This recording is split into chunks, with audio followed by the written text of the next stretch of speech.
Namaste, Jai Bharat. What I am going to narrate now is only partially true, but it is partially true, partially correct. But then I have patched up some rhetorics as a part of imagination, something like a fiction. It was long before, during younger days of mine. That was a time when we finished masters and were into doing research programs. Um, was doing MPhil at that time. In our time, I think people should know that we had to have an MPhil degree before going for PhD. Direct PhDs were stopped at that time. Now I think again it started direct PhD. Now MPhils are not there. Dr. Ashton used to say that MPhil is nothing but an extension of MA and a preparation between a PhD and after MA. There is a lot of difference between sitting in the classrooms and studying, understanding, and reproducing them in the examinations and writing a thesis. Dissertation or thesis. Dissertation actually for MPhil, thesis goes for PhD. So those days, I happened to be friendly with a Maulavi of my age, almost my age. And we got acquainted. It's a good acquaintance. He was a very good acquaintance. And somehow he was very fond of me. We used to talk a lot, and he was very interestingly, he was so friendly to me, and slowly he started telling that you already have all the iman of Musliman. I just used to take it light, but then subsequently and slowly, he started telling me more and more about Islam, and was asking me to become a Muslim. He said that will become legitimate for me, because he says you already have the mind. He had not used the word soul, but he used the word mind of Islam.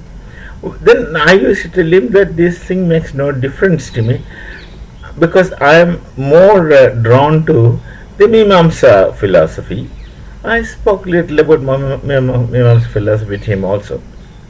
But that made no difference to the Maulavi. He was telling that this. So I started reading little bit of Islam just to talk to him through his talks. Then what happened is this much of course is correct. Now the narrative which I am going to say is not really true in the sense which I am going to say as point by point. But I did say these kind of things to him at some time. At one day, maybe not together, but slowly, during course of conversation. He is so sure that he was so fond of speaking about Jannat and Jahannam. He was very fond of speaking about Jannat and Jahannam.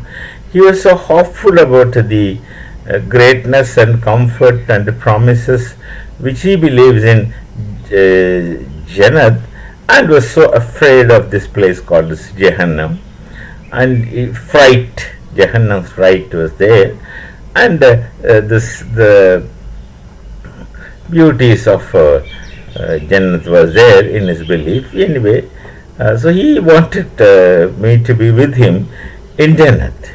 Then I asked him one day, see, there are many types of Muslims who will go to Jannat. I just asked him. This, of course, is a narrative part. It did not take place exactly the way I said, but it took place in fragments. I said, see, there are two types of Muslims, as I know, the Shias and Sunnis. Now, you told me that you have to become a Muslim to go to Jannat. Now, there are two types of Muslims in front of me, Shias and Sunnis. So here, Maulavi bhai, among these, who will go to heaven? He says, why doubt? The only Sunnis will go. Huh.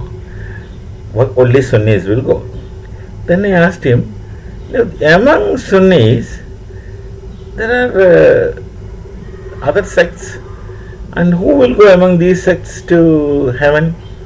Then he says, only the Mukhalits will go to heaven. Only the Mukhalits will go to heaven. Acha bhai. But the Mukhalits are again subdivided into four types, four groups, or four subsects, etc. Then, of course, he had no doubt in saying that among those four, only the Hanafi group can go. Only the Hanafi groups will go. Okay. Now then I asked him, the Hanfis are again divided into the Deobandis and the Barelvis. Typically Bharati concept it is. The Deobandis and Barelvis. Then he was angry. He was telling, why doubt? Only Deobandis can go.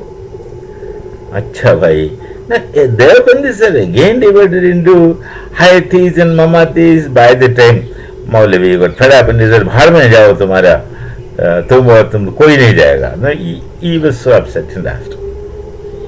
Now, with so much of sex in them, with so much of difference in them, each one is attempting to nullify the other. Why is our opposition leader so confident? Because I heard him speaking in a narrative that the Muslim League is secular. Muslims are secular.